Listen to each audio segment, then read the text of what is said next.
और प्रदेश में बिजली संकट गहराने लगा है। ग्रामीण क्षेत्रों में अघोषित बिजली कटौती की जा रही है। 1 से 2 घंटे की बिजली की कटौती देखने को मिल रही है। थर्मल इकाइयों के ठप होने से यह संकट गहराया है। कोयले की आपूर्ति नहीं होने से कई इकाइयां ठप हो चुकी हैं, जिसके चलते बिजली संकट प्रदेश में गहराने लगा है। 1 से 2 घंटे की बिजली कटौती की जा रही है, खास तौर पर ग्रामीण क्षेत्रों के अंदर।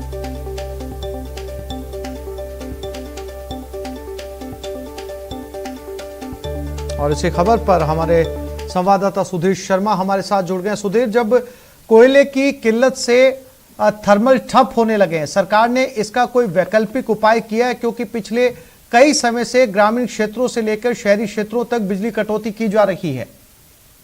देखिए, मौजूदा दौर की बात की जाए तो प्रदेश में बिजली संकट काफी गहरा गया है। प्रदेश के ग्रामीण क्षेत्र में 1 से 2 घंटे तक की कटौती हो रही है। ये कटौती यहाँ तक कि जो एग्रीकल्चर सप्लाई का जो ब्लॉक है उसमें भी कटौती की जा रही है।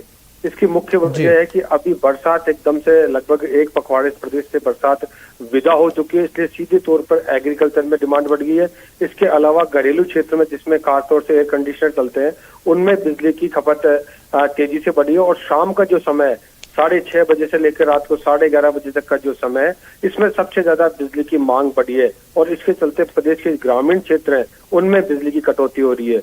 इसका एक दूसरा और एक कारण है, क्योंकि डिस्कॉम्स की जो देनदारियां हैं, खासतौर से विद्युत उत्पादन निगम में लगभग 25,000 करोड़ रुपए का जो बकाया चल रहा है, वो उत्पादन निगम में नहीं दिया गया है, जिसके चलते आगे उत्पादन निगम जो कोल इकाइयों के लिए जो कोयले की जो खरीद होती है, उनको उसका भुगतान नहीं होने से कोयले की जो सप्लाई है वो एक तरह से कह सकते हैं कि रोक दी गई है।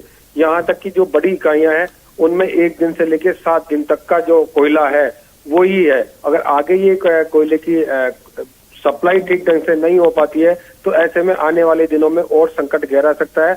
यहाँ तक कि अब अंदेशा जताया जाने लगा है कि अगर बरसात नहीं हुई और कोयले की आपूर्ति नहीं हुई तो 2 से 3 दिन के अंदर प्रदेश के बड़े शहरों के अंदर भी बिजली की कटौती संभव है। जी सुधीर, कोयले की आपूर्ति बढ़ाने के लिए सरकार ने कोई कदम उठाया? देखिए, निश्चित रूप से इस मामले लेकर मुख्यमंत्री के स्तर पर पूरा प्रेजेंटेशन जो उत्पादन निगम के अधिकारी हैं, इंजीनियर्स हैं और डिस्कॉम्स के जो अधिकारी हैं, उनकी एक बैठक 2 से 3 दिन पहले हुई है। पूरा प्रेजेंटेशन मुख्यमंत्री के सामने ये रख दिया गया है। तो निश्चित रूप से अब ठोस आधार पर, क्योंकि अब जो बिजली कंपनियां हैं, चाहे उत्पादक निगम चाहे डिस्कॉम है, उनके हाथ से बात निकल के अब सरकार तक चली गई है। और निश्चित रूप से सरकार भारत सरकार से या जो सेंट्रल रिसोर्सेज के थ्रू जो बिजली है उसकी लेने की बात चल रही है। लेकिन जो सेंट्रल से जो बिजली अभी बात आ रही है वो लगभग 11 से 12 रुपए पर यूनिट की खरीद की बात हो रही है। तो इसमें देखना होगा कि सरकार, राज्य सरकार इसमें कितना हस्तक्षेप करती है और कितना सहयोग करती है।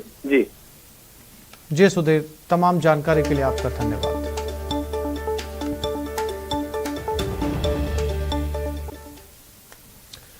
पाकिस्तान के लाहौर में एक महिला से सरेआम